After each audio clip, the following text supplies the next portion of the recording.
말씀은 히브리서 12장 14절 말씀입니다. 신약성경 367쪽입니다. 우리 같이 한 목소리로 함께 읽겠습니다. 모든 사람과 더불어 화평함과 거룩함을 따르라. 이것이 없이는 아무도 주를 보지 못하리라. 아멘. 광고에는 14절에서 16절까지 말씀으로 되어 있는데 오늘은 14절의 말씀만 가지고 신자가 추구해야 할 것이라는 제목으로 설교하려고 합니다.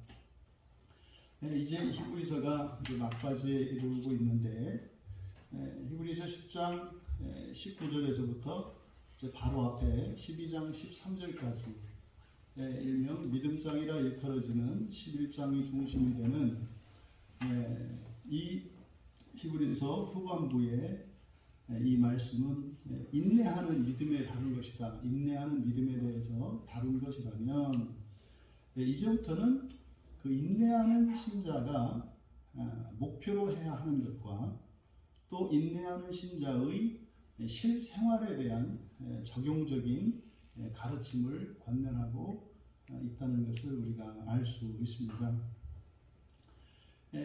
정말 이 히브리서 말씀은 신약에 있는 모든 성경이 하나님의 계시의 말씀이고 우리로 하여금 구원에 이르게 하는 충분한 지식을 갖고 있습니다만 빛의 색깔이 이렇게 이 가시광선의 색깔이 7가지 무지개 색으로 이렇게 우리에게 보여지는 것처럼 각각의 그 성경에는 여러 가지 빛깔과 그 향기와 그 아름다움들이 또 다양성을 띠고 있습니다. 특별히 히브리서는 정말로 구약 성경 가운데에서 예수 그리스도를 통해서 주신 그 구원의 계시에 대한 그 최종적인 그 구원의 형태가 무엇인지 그 영광이 무엇인지를 가르쳐주는 그리고 신약 성경 중에서 구약과 신약을 동시에 아우르고 있는 그래서 굉장히 풍부한 구약 성경에 대한 이해 또 이러한 지식들을 요구하는 그런 책이기도 합니다. 그래서 이 성경 히브리서에서 말씀하고자 하는 바 최종적인 구원에 관한 것인데 그것이 바로 하나님 나라와 그리고 하나님 됨에 대한 이것은 예수 그리스도를 통해서 나타난 그 그리스도에 대한 계시와 지식이 우리 인간들을 향하신 하나님의 구원의 계획과 그러한 하나님의 뜻인 것을 우리에게 나타내고 있습니다. 14절에 모든 사람과 더불어 화평함과 거룩함을 따르라. 이것이 없이는 아무도 주를 보지 못하리라. 여기서 우리들로 하여금 깊이 여기서 사실 던져주는 문제의식이 있고 여기에는 굉장히 중요한 실체적인 우리의 목표를 제시해주고 있습니다. 사실 이 14절의 말씀은 11절에서 바로 앞에 11절에서 말씀하셨던 지금 이제 우리말 성경으로는 그 훈계가 당시에는 즐거워 보이지 않고 슬퍼 보이나 후에 그로 말미암아 연단받은 자들은 의와 평강의 열매를 맺느니라. 그래서 여기서 의와 평강의 열매가 아니라 평화로운 의의 열매다 이렇게 말씀을 드렸습니다. 평화로운 의의 열매. 그러니까 이 평화로운 의의 열매를 연단받는 자들은 그걸 맺는다는 거예요. 그러면 그 평화로운 의의 열매가 뭐냐? 이것을 이제 구체적으로 우리에게 가르쳐주는 본문이라고 할 수가 있습니다. 그러면 여기서 원문을 그대로 직역하면 지금 우리말 성경은 추구해야 할 것 그것을 이제 화평함과 거룩함 이렇게 되어 있는데 사실은 본문에서는 이 화평함이라고 번역되어 있는 이 평화가 문장의 맨 앞으로 위치시켜서 이것을 강조하고 있어요. 그리고 이제 거룩함을 뒤쪽에 둠으로써 또 사실은 이 거룩함에 대해서 자세하게 수식하고 갖고 있습니다. 그래서 원문을 그대로 좀 우리가 따라가는 것이 이 본문을 이해하는 데 도움이 되겠다.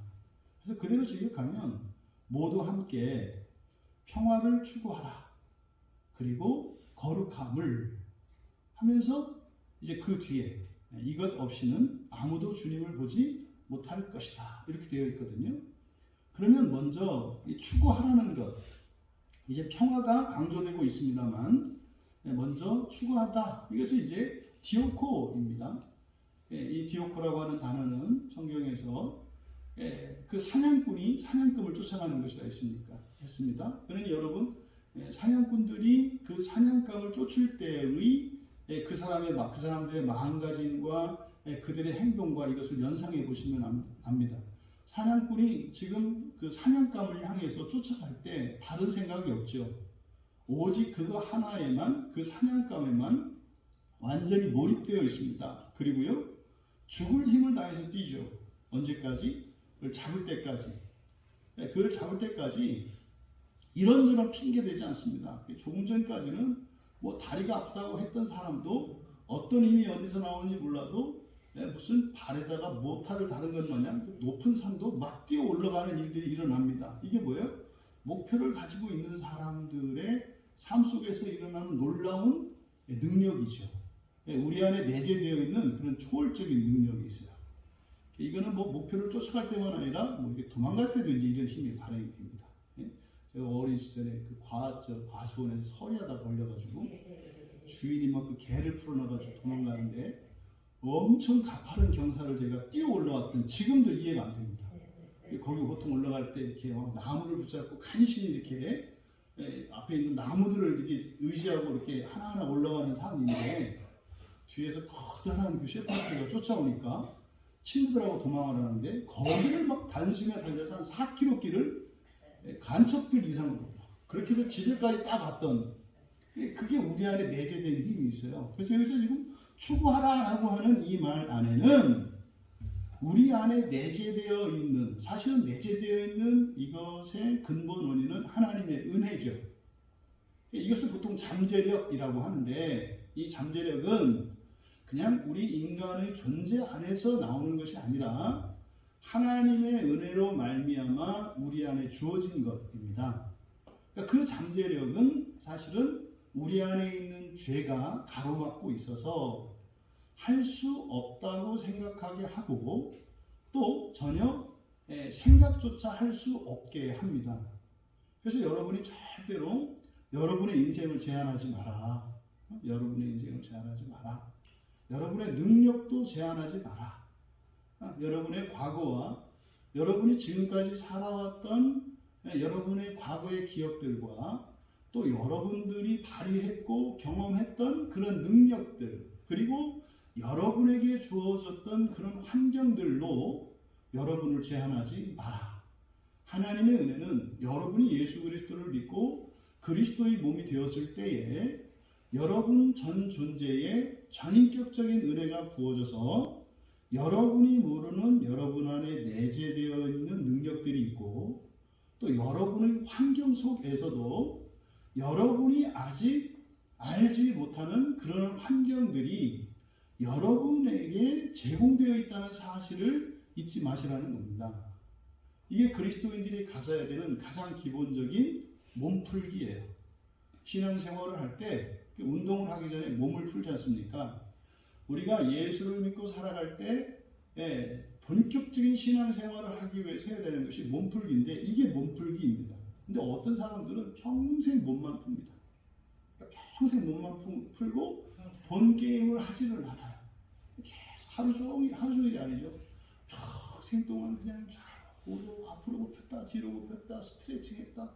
그래서 뭐 제자리 뛰기를 했다가 왔다 갔다 하고 뭐 별의별 짓을 다 하는데 그게 뭐예요? 기도하고 예배하고 전도하고 선교하고 별의별 다 몸풀기예요. 뭐가? 하나님의 능력을 제한하지 않는 거예요. 하나님의 능력을 제한하지 않는 거예요. 그것은 존재론적으로, 환경적으로.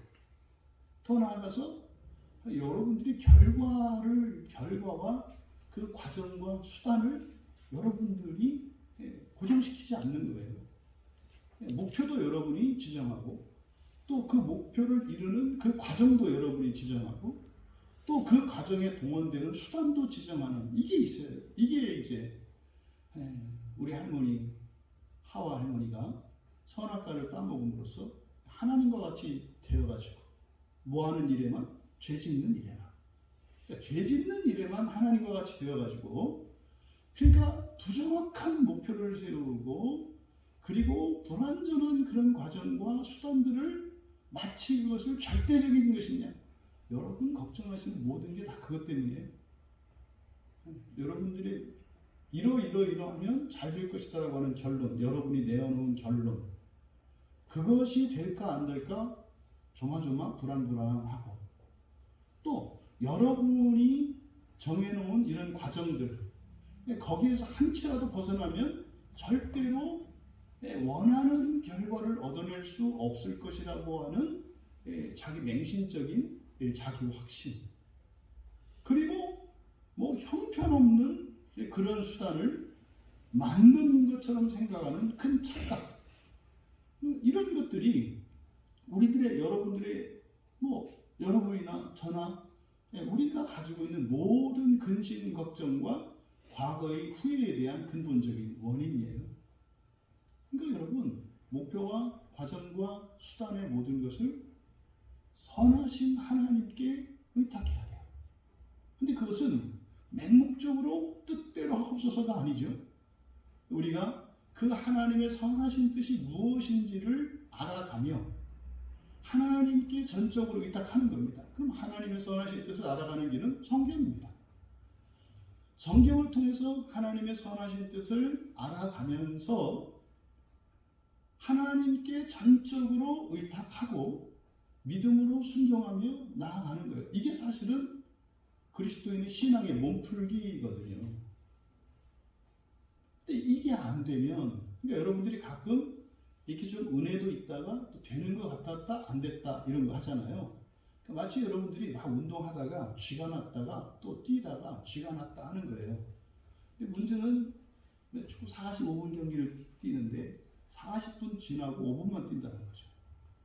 쭉 축구를 했는데 실제로 그 안에 참여한 건 다시 말해서 여러분이 신앙으로 여러분의 인생을 살아가는 기간은 오히려 이렇게 마비된 근육으로 꼼짝 못하고 있는 이게 뭐입니까? 죄 속견에 오른 대로 살아가는 거죠. 이게 45분 중에 40분. 그리고 조금 근육이 이제 풀려가지고 뛸만하면서 뛰는 게 5분. 이게 이게 우리들의 실존이거든요. 그러면요, 우리들이 이렇게 이제 근육이 굳어지지, 경직되지 않도록, 쥐가 나지 않도록 평소에 늘 스트레칭을 하고 몸을 풀고 하셔야 돼요. 이게 뭐예요? 성경 읽고, 설교 듣고, 기도하고. 이게 이제 평소에 이렇게 스트레칭을 하는 겁니다. 여러분 인생 전체가 경기니까. 신앙의 경주니까. 그러면 이 디오코라고 하는 이 말씀 안에는 바로 절대적인 목표 그리고 그것을 추구할 수 있는 은혜로 주어진 힘 이것이 전제되어 있는 거예요. 그것을 따르라. 따르라는 것은 여기서 말하는 따른다는 것은 수동적인 거, 복종하는 거 이런 것이 아닙니다. 이것은요 치열하게 추구하는 거예요. 치열하게 추구하는 거. 그 목표를 달성하기 위해서 치열하게 추구하는 것. 그래서 이제 설교의 제목을 신자가 추구해야 할 것이라고 말씀을 한 거예요. 그러니까 추구하라라고 하는 이 명령에 대해서 여러분이 위축될 것이 아니라 뭐 해야 된다? 믿음으로 소망을 가져야 한다. 나에게 내가 모르는 능력이 있다고? 나에게 내가 지금까지 경험해보지 못한 그러한 환경이 있다고? 이거예요. 여기서 추구하라고 하는 이 명령 속에 여러분들이 여기서 이 계명으로 받아들여서 또 하나 모르네. 여기서 이미 근육이 쥐가 나는 거예요. 들어가자마자 쥐가 나가지고 그냥 나오게 되는 거예요. 이거를 명령으로 추구해라 이렇게 들으면 그냥 쥐가 나버리는 거예요. 오히려 이 추구하라는 말씀 속에서 여러분은 믿음으로 소망을 봐야 한다. 그런 능력이 있다고, 힘이 있다고. 이것이 여러분들에게 먼저 이해가 돼야 합니다. 그러면 무엇을 추구해야 하는가? 두 가지를 말씀하고 있어요. 첫째는 평화입니다. 평화. 에이레네죠. 에이레네. 평화를 추구해라. 이 평화라고 하는 것은 가장 기본적으로 이 평화 했을 때 여러분들이 가져야 되는 기본적인 개념은 뭐라고 그랬어요? 하나로 완전한 연합의 상태예요. 걸림이 없는 상태.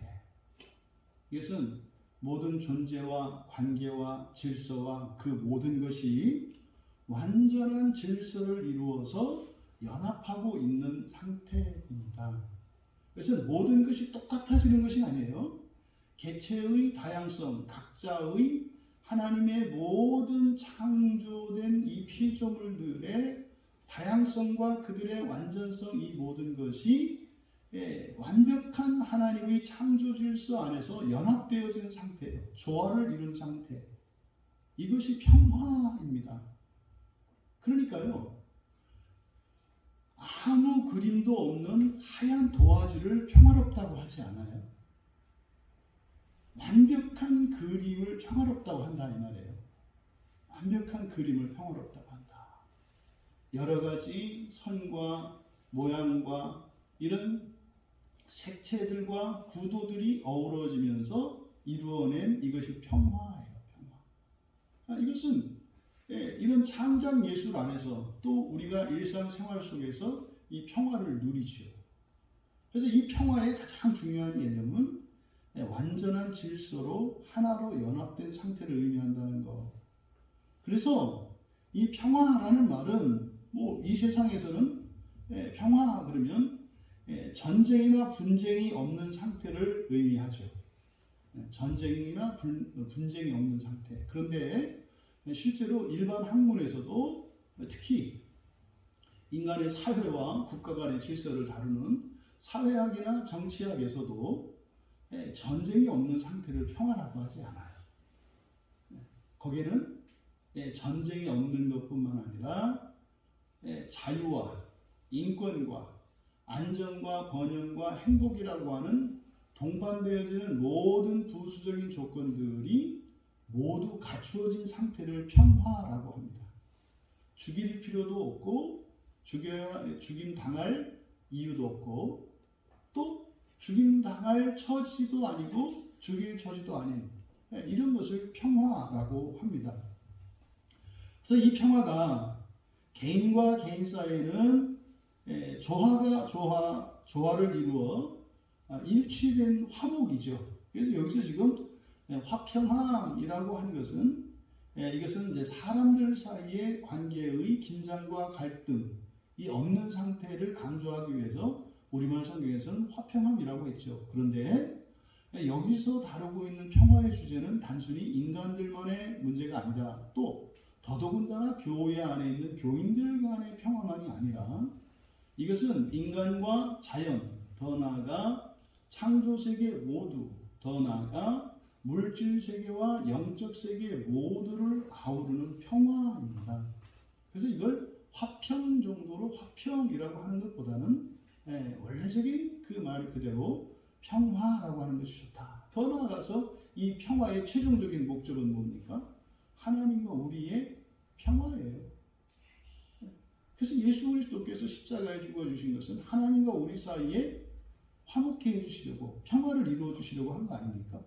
그러니까 하나님과 우리 사이에 이루어진 그리스도로 말미암는 평화는 이 신자의 마음속에 임하고 신자와 신자의 마음속에서 임한 그 평화가 서로의 관계를 화목시키고 더 나아가 신자와 불신자 사이에 더 나아가 사람과 이 자연세계 사이에 이 모든 평화로 확장되어 나갑니다.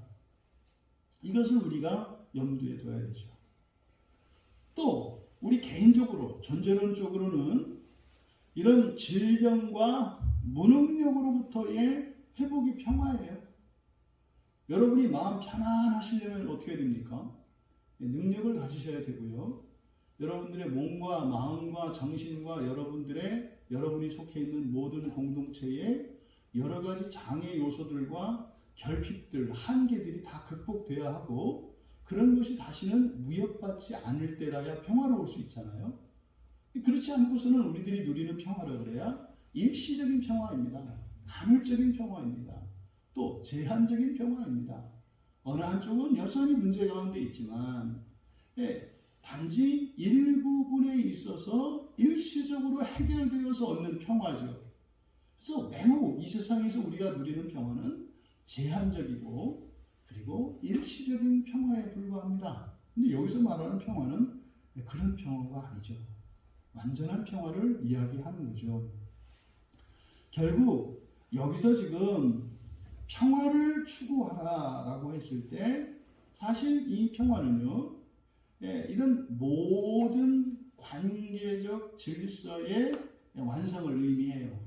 모든 관계적 질서. 그런데 그 관계적 질서가 완성된다라고 하는 것은 그 관계 당사자인 그 객체들의 완전성이 전제되어 있다는 거예요. 하지만 초점은 관계에 초점을 맞추고 있어요. 평화로워야 한다. 평화로워야 한다. 그러면 이것을 구원으로 보자면 이것은 공동체적인 구원입니다. 공동체적인 구원. 그러니까 평화를 추구한다라고 하는 것은요. 이것을 구원의 관점에서 이 평화를 추구하라고 할 때는 어떤 구원이겠어요? 공동체적인 구원이에요. 우리 모두의 구원을 말하는 것이 평화다. 두 번째로 거룩함을 추구해라 그랬습니다. 거룩함. 거룩함은 뭐라고 그랬습니까? 이것은 영광의 완전한 수준이라고 했잖아요. 완전한 하나님의 형상성. 이것을 거룩함이라고 한다. 앞에 10절에서 여성명사로 소개되어진 그 거룩함, 이 10절의 거룩함은 우리가 하나님과 함께 취하게 되는 우리의 거룩함이에요. 우리가 취하게 되는 하나님의 거룩함, 그것을 여성명사로 나타냈다고 그랬어요. 여기서 거룩함은 이제 남성명사니까 이 거룩함은 뭐겠습니까? 우리의 목표로서의 하나님의 거룩함을 이야기하는 거죠. 그러니까 우리가 추구해야 되는 것은 바로 뭐다? 하나님의 영광의 완전한 수준이다 이 말이에요. 하나님의 영광의 완전한 수준. 그것은요, 하나님의 완전한 형상이에요. 하나님의 완전한 형상을 목표로 살아가라는 겁니다. 그럼 결국 앞의 평화는 공동체적인 것을 의미했다면 여기에서 거룩함은 무엇인 거겠어요? 개인적인 것이죠. 개인의 질적 완성, 개인의 구원의 완성을 이야기하는 것이죠. 그러니까 결국 여기서 평화와 거룩함을 추구하라 라고 하는 것은 뭡니까? 개인의 완성과 공동체의 완성을 동시에 추구하라는 거죠. 어느 하나도 포기될 수 없다는 겁니다. 이게 우리들이 예수를 믿고 살아가는데도 인생이 괴롭게 되는 이유라고 그랬죠. 나는 잘 사는데도 뜻대로 안 되는 이유가 바로 이것 때문이라고 그랬죠. 여러분들이 거룩함을 다 이루었다 할지라도 제한적으로 말하는 거예요. 예를 들어서 이 한 주를 여러분들이 정말로 악한 생각하지 않고 또 그런 생각이 들 때마다 즉각 그것을 깨닫고 하나님께 용서를 구하며 회개하며 그런 은혜로운 삶을 살았어요. 이 한 주일을.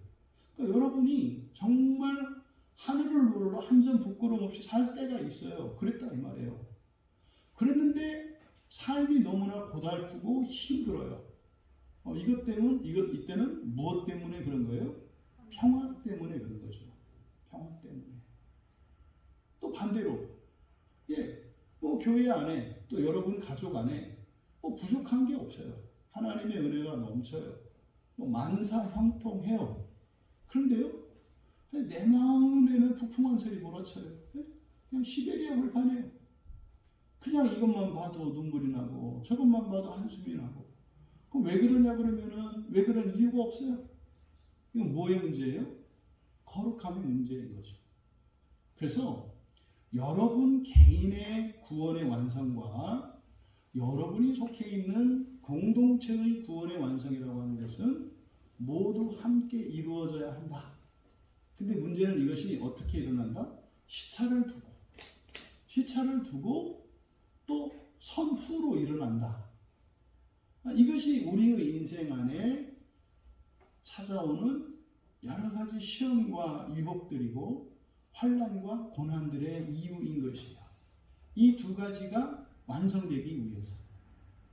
그러니까 신앙인들이, 우리 신자들이 실수하게 되는 것이 뭐냐면 둘 중에 하나를 베어버리는 거예요.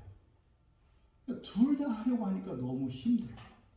그러니까요, 공동체를 버리고 그저 개인적인 구도적 신앙으로 들어가 버리는 거예요.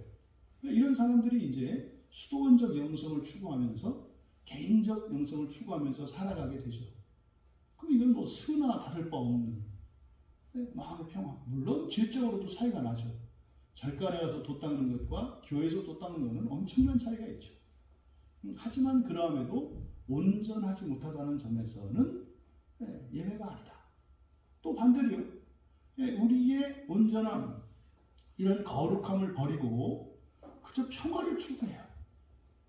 그러면은 이 평화를 추구하기 위한 일시적인 평화니까, 어차피 이 세상에서 누리는 것은 그 평화를 줄 수 있는 여러 가지 도구와 수단들, 이런 매개체들을 찾아다니게 되죠. 오늘날 대표적인 것이 돈 아닙니까? 돈을 많이 벌면 이런저런 문제들을 다 해결해 줄 수 있으니까, 그럼 이런 평화를 이룰 수 있다고 우리를 생각하는 거죠. 그러니까 그냥 세상적인 열심을 가지고 이 세상의 물질, 이 세상의 재물만을 추구하며 이 세상의 능력만을 추구하며 살아가는 그런 기형적인 신앙인들이 양산이 되는 거죠. 하지만 오늘 말씀은요, 이 두 가지를, 평화와 거룩함 모두를 추구해야 한다. 그런데 앞세운 것은 무엇을 앞세웠다? 평화를 앞세웠다. 왜 그럴까요? 우리는 나를 먼저 생각하기 때문입니다. 공동체보다 나를 먼저 생각하기 때문에 바로 공동체적 수준의 구원인 평화를 앞세움으로써 균형을 이루게 하기 위한 것이죠. 그러니까 평화가 거룩함보다 더 중요하다. 거룩함이 평화보다 더 중요하다. 뭐 이럴 수가 없어요. 여러분 눈 중에 왼쪽 눈이 더 중요해요? 오른쪽 눈이 더 중요해요? 그렇게 말할 수 없는 거예요. 이것은 어느 것이 이 평화와 거룩함을 우열로 비교할 수 있는 게 아닙니다. 근데 우리들의 상태가 이렇게 한쪽으로 편향되어 있기 때문에 균형을 잡기 위해서, 그 균형점을 잡기 위해서 공동체적 수준의 구원을 의미하는 평화를 앞세워서 그것을 강조한 거죠. 그래서요, 나보다 남을 먼저 생각하는 태도가 우리에게 중요한 거예요. 나를 생각하는 것은 저급한 것이고 남을 생각하는 것은 고상한 것이냐? 그렇지가 않아요. 온전함을 이루기 위해서는 평화와 거룩함을 다 추구해야 하는데 우리는 죄 가운데 있기 때문에 공동체, 타인보다는 나를 우선적으로 생각하니까 거룩함을 향한 추구가 앞서요. 그러니까 우리는 의도적으로 평화를 앞세워야 한다는 겁니다. 그랬을 때 온전히 이 모두를 우리가 이룰 수 있기 때문이다. 그러면 바로 앞에서 이야기했던 이 평화로운 의의 열매, 이게 바로 평화로운 의의 열매라는 것에 대한 설명이구나. 의라고 하는 것은 완전함 아닙니까? 근데 평화라고 하는 것은 공동체적인 것이라고 했지 않습니까? 그러니까 앞에서 말씀하셨던 내용을 여기에서 구체적으로 우리에게 적용을 해주는 것이죠. 그러니까 이렇게 연단을 받은 자들은 우리들이 평화로운 의의 열매를 맺게 되어 있다. 그러니까 여기서 하나님의 훈계를 받으며 완전한 구원을 향해서 나아가는 사람들, 그 사람들은 평화로운 의의 열매를 맺느니라. 이런 열매는 낸다. 그러니까 우리들이 추구해야 될 것은 바로 뭐다? 평화로운 의의 열매다. 그래서 이것을 평화와 거룩함으로 이제 우리에게 다시 한번 말씀하고 있다. 그런데 이어서 이 평화와 거룩함을 추구해라. 그리고 경고의 말씀이 있어요. 이것이 없이는 아무도 주님을 보지 못할 것이다. 이것이 없이는 아무도 주님을 보지 못할 것이다. 여러분, 여기서 주님을 본다는 의미가 무슨 말이겠습니까? 예수 그리스도께서 이 땅에 사셨을 당시에 예수님을 본 사람들이 있어요. 많아요. 많습니다. 제자들뿐만 아니라 사마리아와 유대 땅에 있는 또 이 예루살렘을 여행하였던 또 오가는 길에 만났던 이방인들이나 많은 사람들이 예수님을 만났습니다. 그러니까 예수님을 본 것과 여기서 주님을 본다라고 하는 이것이 어떤 상관관계가 있을까? 그냥 인간 예수를 본 사람들은 주님을 본 것은 아니죠. 예수만 본 거예요. 한 사람 예수만 본 겁니다. 그러니까 여기서 주님을 보았다라고 하는 것은 예수님 당시에 예수 그리스도가 참 하나님이신 것을 믿고 알고 예수님을 보는 것을 말해요. 주님을 본다고 하는 것은 그때 당시로 보았을 때. 그래서 실제로 예수님께서 십자가에 못 박혀 죽으시고 다시 살아나셔서 승천하실 때까지 사실은 사도들조차도 그 영광의 주님을 아직 뵙지는 못한 거예요. 심지어 죽었다가 다시 살아나셔서 나타나셨을 때조차도 제자들은 완전히 주님의 영광을 보지는 못했어요. 그러면 오늘을 살아가는 우리들, 지금 히브리서 기자가 이 편지를 쓸 당시에 이미 예수님은 이 세상에 계시지 않고 하늘에 계세요. 그러면 여기서 주님을 본다라고 하는 말은 하늘에 계신 주님을 보는 것을 말하잖아요. 하늘에 계신 주님을 보는 거.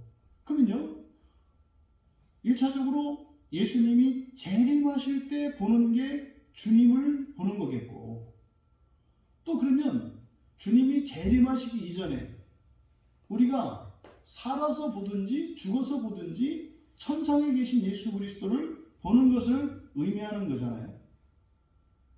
사도행전 7장 55절에 보면 살아서 천상에 계신 예수님을 보았던 스데반의 간증이 있잖아요.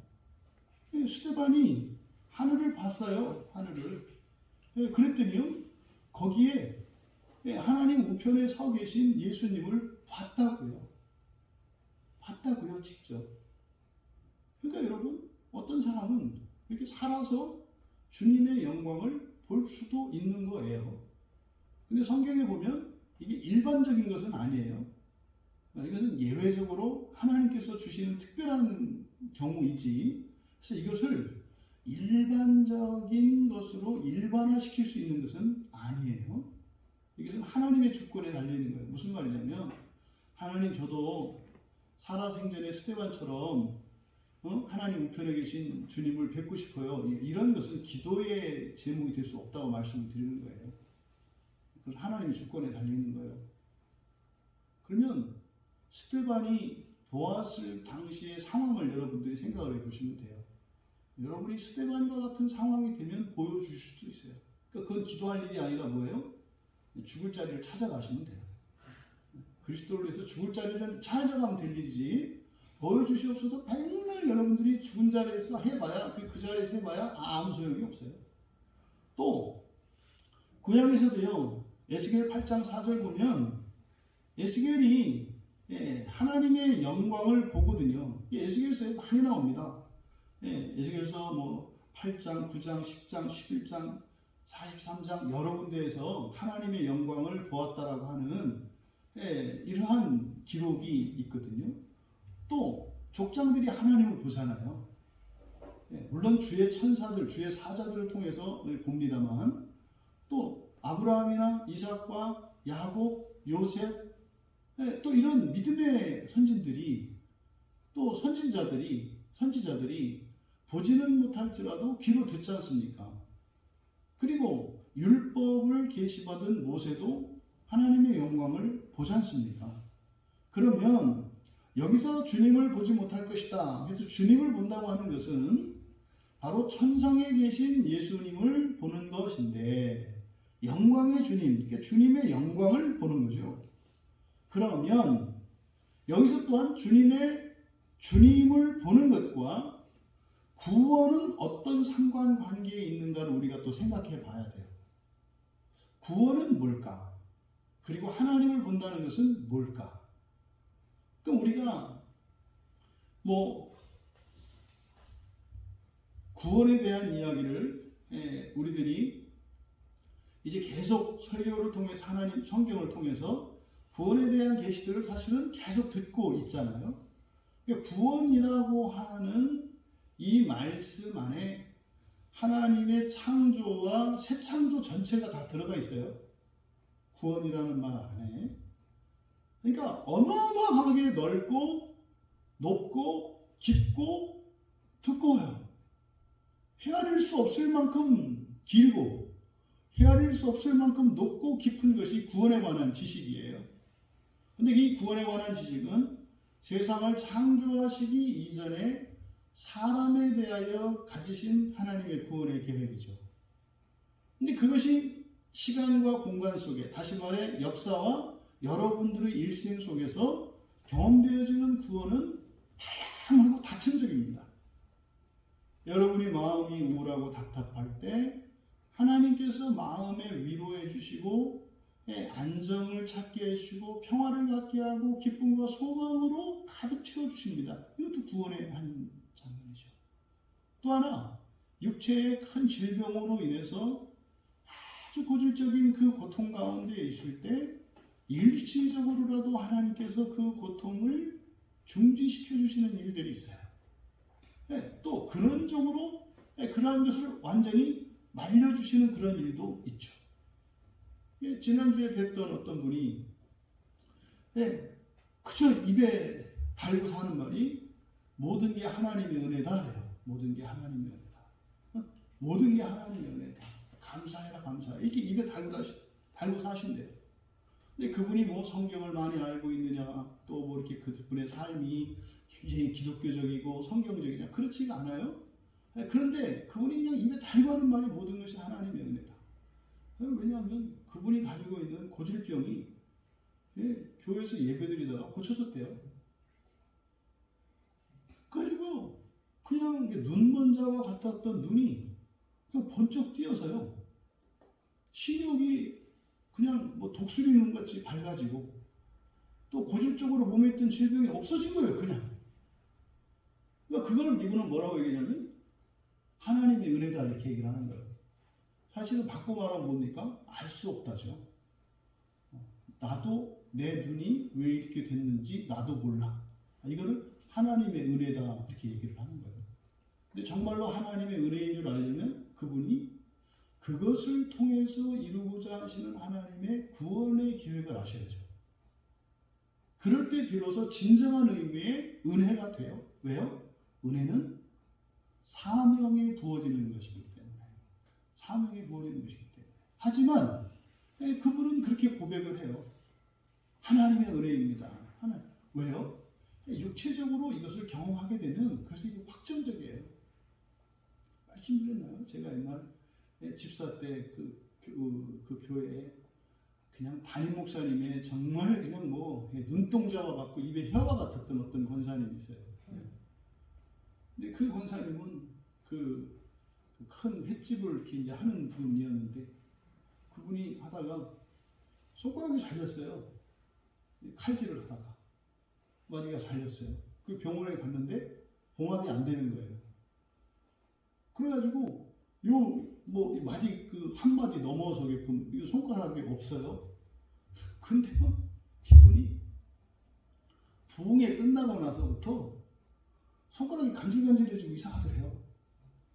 그러더니요, 마디가 생기고요, 손톱이 생겼어요. 그걸 누가 믿어요? 그러니까 이분은 이렇게 얘기를 하는데 뭐 증거가 있는데, 근데 그거 믿을 수가 없어요. 이제 그 얘기를 옛날 신대원에서 그렇게 이제 우리 전도사들 했는데 아무도 안 믿어요. 안 믿어요. 그런 거거든요. 그러니까요, 믿든 말든 상관없어요, 그분은. 왜요? 하루에 뭐 손을 한두 번 보겠어요? 하루 종일 하나님 은혜 안에서 살아가는 거예요. 이 손톱을 볼 때마다, 손톱을 깎을 때마다 얼마나 가슴이 벌렁거리고 벅차겠냐고요. 예? 이 손톱을 깎을 때 손톱이 그렇게 예쁘고 아름답고 그 잘라내는 것도 아깝고 이럴걸요? 왜요? 10개의 손가락 중에 이 한 개의 손가락은 사고를 당해서 잘려나가서 없어졌던 손가락인데 다시 난 손가락이거든요. 그러니까 여기에는 하나님과의 특별한 추억이 있어요. 그분이 그렇게 정말로 그렇게 기쁨으로 감사함으로 교회 몸에 딱 붙여졌죠. 그런 거예요. 이게 주님이 하시는 그 일들을 직접적으로 육체적으로 이렇게 경험을 하게 되면 그렇게 우리들이 그렇게 원하는 정말 나의 모든 것을 다 걸고 살아갈 수 있는 그런 믿음들을 갖게 하는 효과는 있는데 모두 그렇진 않아요. 그래서 그것은 추구할 게 아니라고 하는 이유가 뭐냐면 그런 은혜를 받으면 은혜는 사명과 연결되어 있다 했잖아요. 근데 은혜를 받고 사명을 잊어버려. 그럼 죄가 돼요.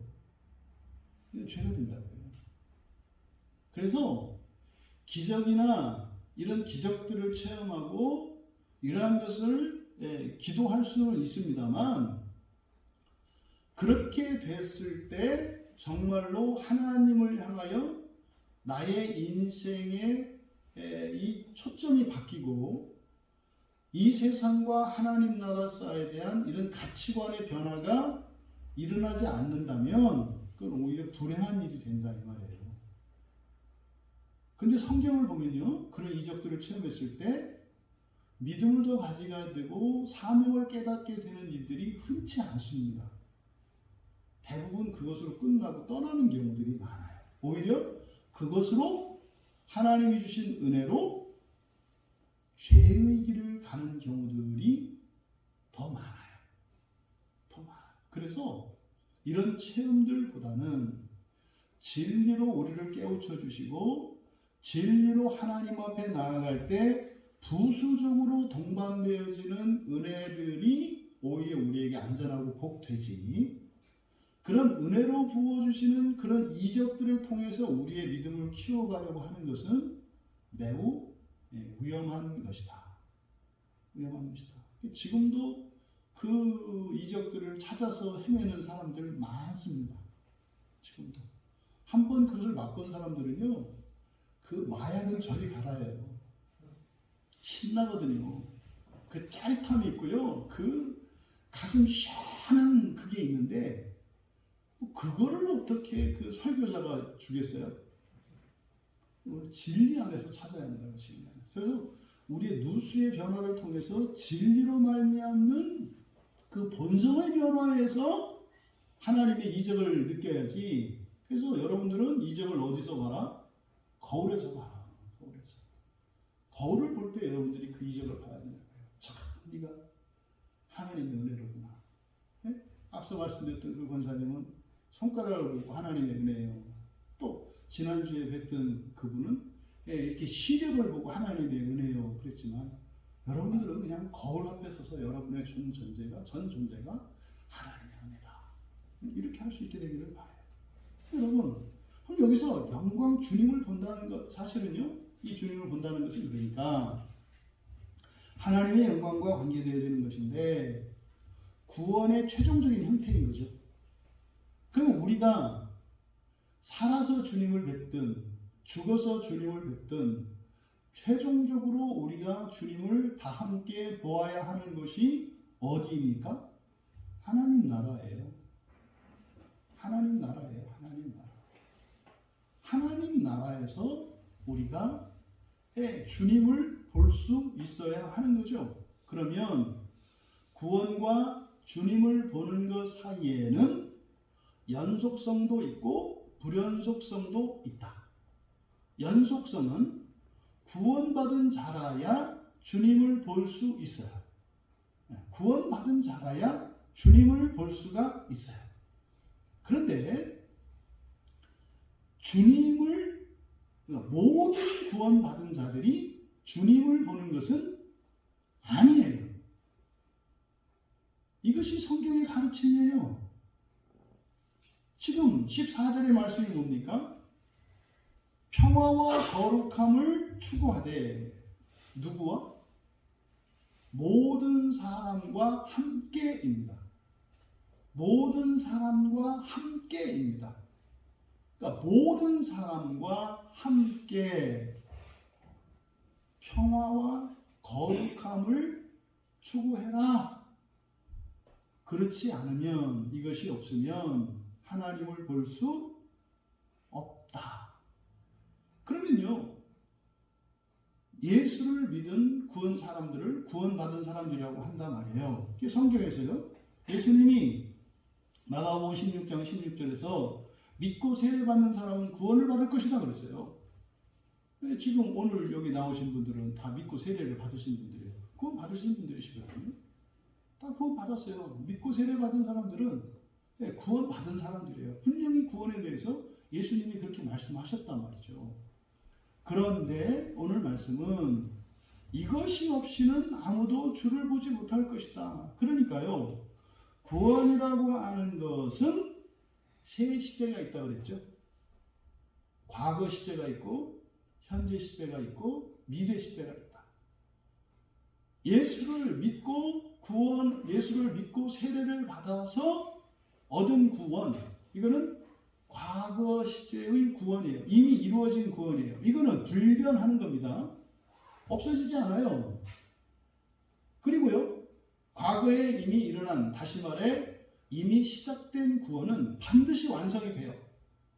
그러니까 미래에 반드시 완성이 됩니다. 근데 미래가 가까운 미래가 있고 먼 미래가 있고 아주 먼 미래가 있잖아요. 그러니까 이 미래의 구원이라고 하는 것은 가깝고 먼 정도에 따라 또 다양하게 나타나요. 그러면 이미 과거에 예수를 믿고 세례를 받아서 구원을 받은 사람은 최종적으로 종말해요. 최종적으로 종말해요. 다시 말해, 시작된 사람은 끝이 있어요. 무슨 말입니까? 예수 믿고 세례 받은 사람은요, 종말에는 완성이 돼요. 이 안에서 다양한 변화와 이런 불규칙성들이 나타나고, 이 안에는 인과성도 있고 예외성도 있고 다양성도 있고 그런 거예요. 이 안에서는. 그러면 주님을 본다라고 하는 것은 종말론적으로는 우리가 부활하여 새하늘과 새 땅에 들어가겠습니다만, 여기서 주님을 본다라고 하는 그 무대는 어디예요? 천년왕국이에요. 천년 동안 주님께서 세상을 다스리시는, 천년 동안 이 세상을 다스리시는 이야기는 여러분들이 주로 미국에서 만들어지는 과학 공상 영화의 먼 미래를 상상하시면 돼요. 하늘에 떠있는 모든 별들이 완전한 창조의 질서를 회복하고 그 찬란한 창조의 아름다움과 영광을 드러내는 이 기간을 천년의 기간이라고 얘기한다고요.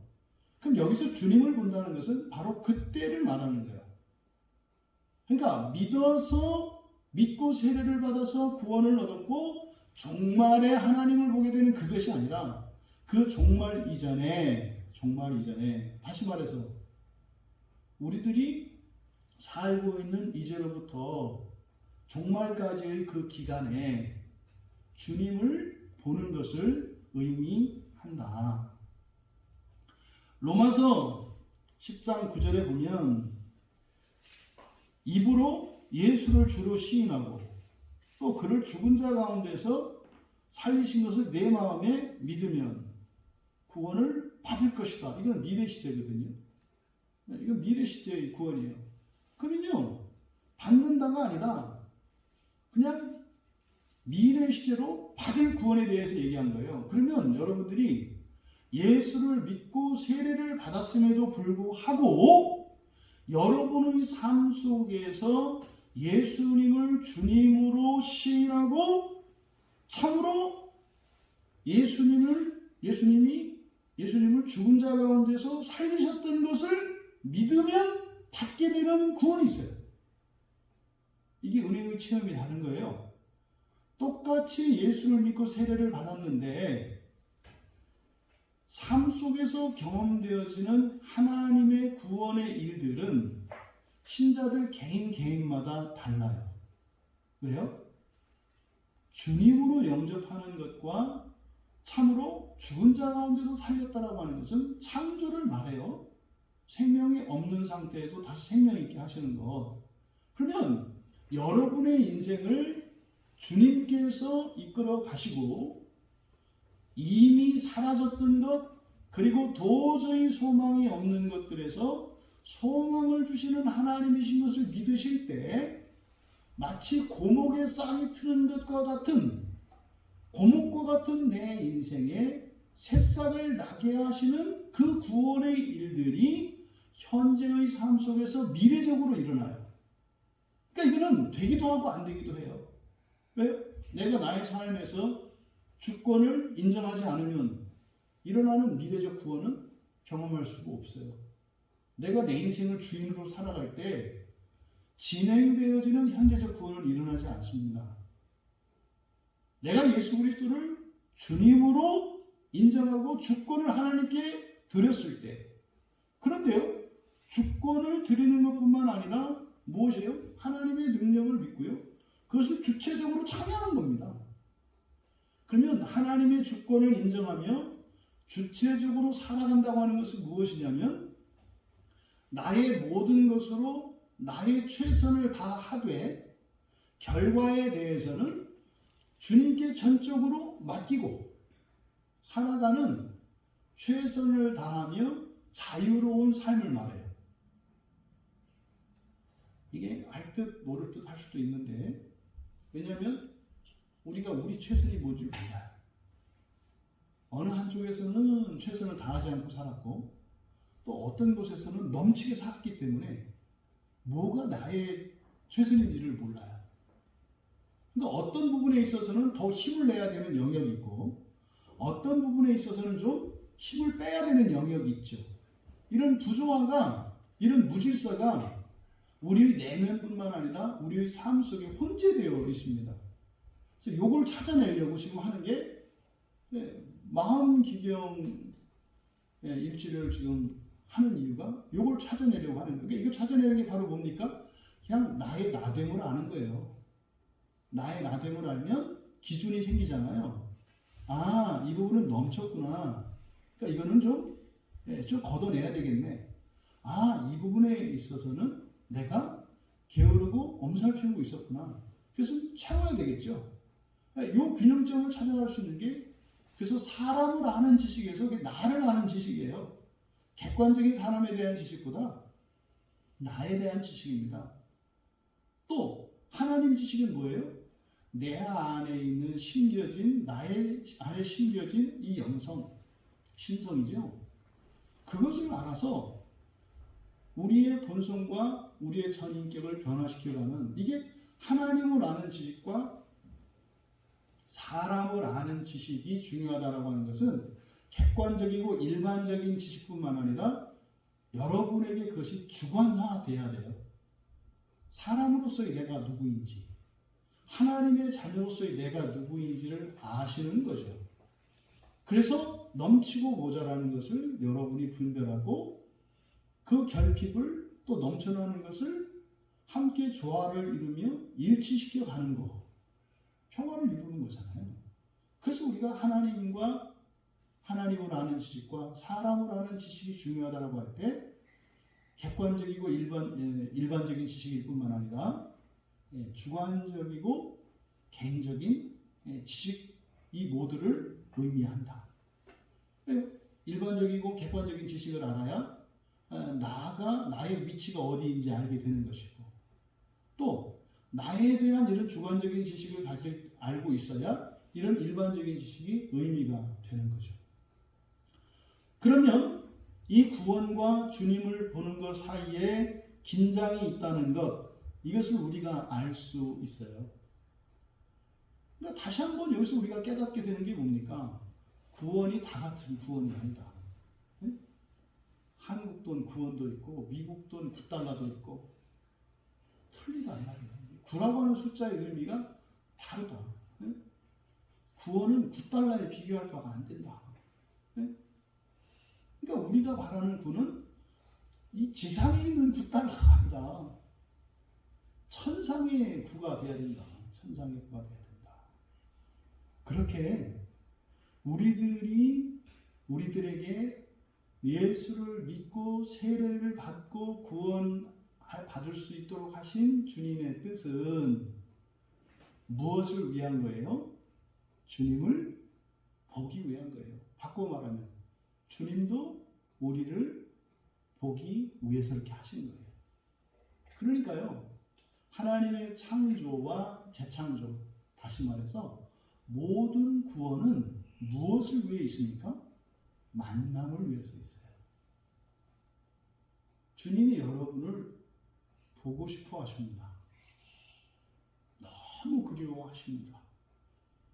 그래서 어떻게 해서든지 그 시간을 앞당기시려고 쉬지 않고 기도하시며 쉬지 않고 천사들을 활용하셔서 우리의 대적들을 물리쳐 주시고 우리의 인생에 도사리고 있는 이런 함정과 덫들을 제거해 주시고 또 피할 길을 우리에게 가르쳐 주세요.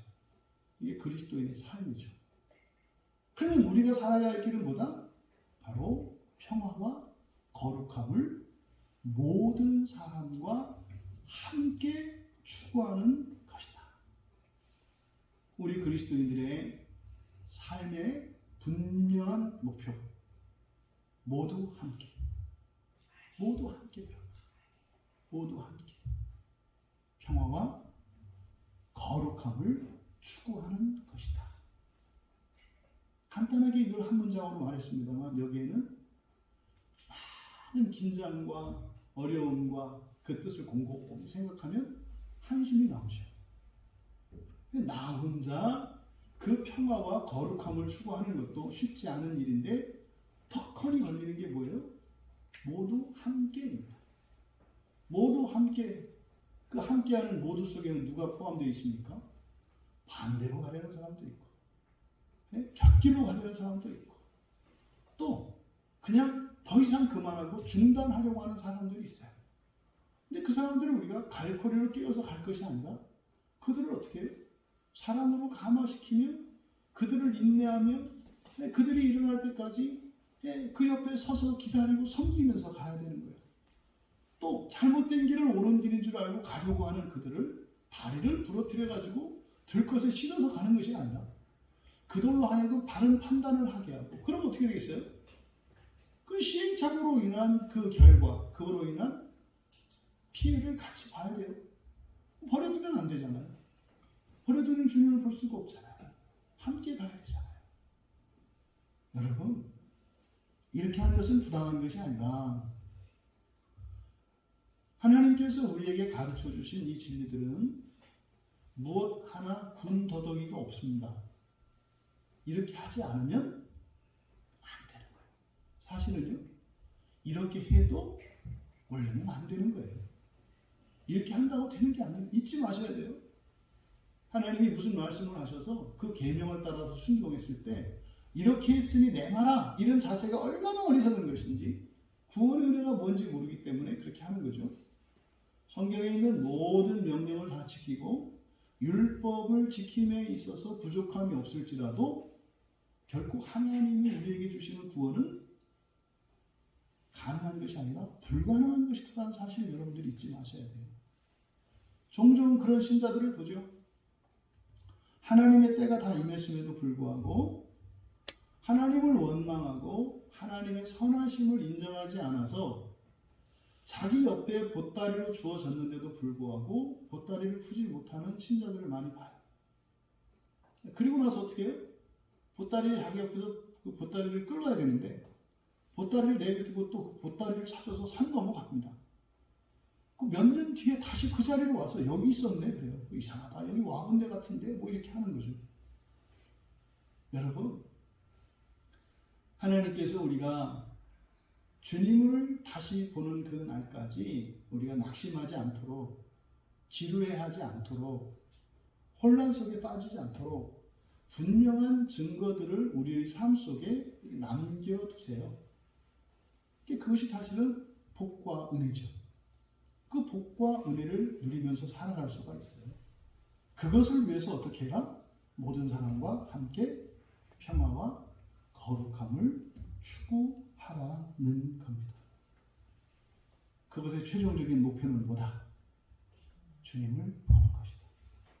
주님을 본다라고 할 때는 다 함께 보는 것이고, 주님도 나를 보는 것이고, 그러면 나의 존재의 완성과 공동체와 모든 환경의 완성을 이야기하는 것이다.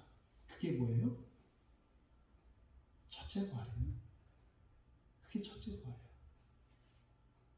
그렇게 하나님과 얼굴에 얼굴을 마주하여 보고 하나님을 두려워하지 않고 숨지 않으면 감출 것이 없고 완전한 연합 속에서 방해받지 않는 완전한 환경을 살아가는 것이 하나님 나라이죠.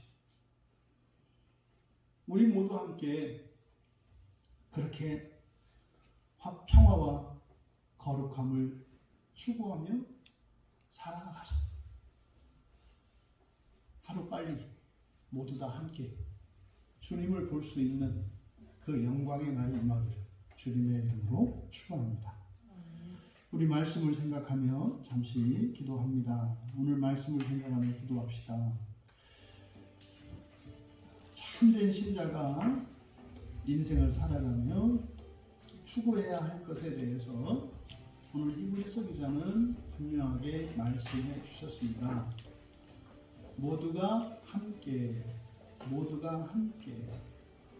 거기에는 자발적으로 내가 가는 것이 전제되어 있고, 또 나와 함께하는 모든 이들을 마음에 품어야 되는 것을 의미하고, 그렇게 공동체적인 구원 그리고 개인적인 구원을 동시에 추구하며 살아가는 것이며, 그것은 하나님의 은혜가 전제되어 있는 것이고 이미 우리에게 주어진 우리가 알지 못하는 능력과 그 권세가 있다는 것을 의미한다.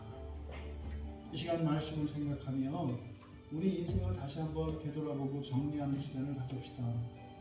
그리고 다시 한번 우리의 인생의 길과 또 우리 인생의 목적들, 우리의 삶을 다시 한번 결단하고 이러한 삶을 살기 원합니다.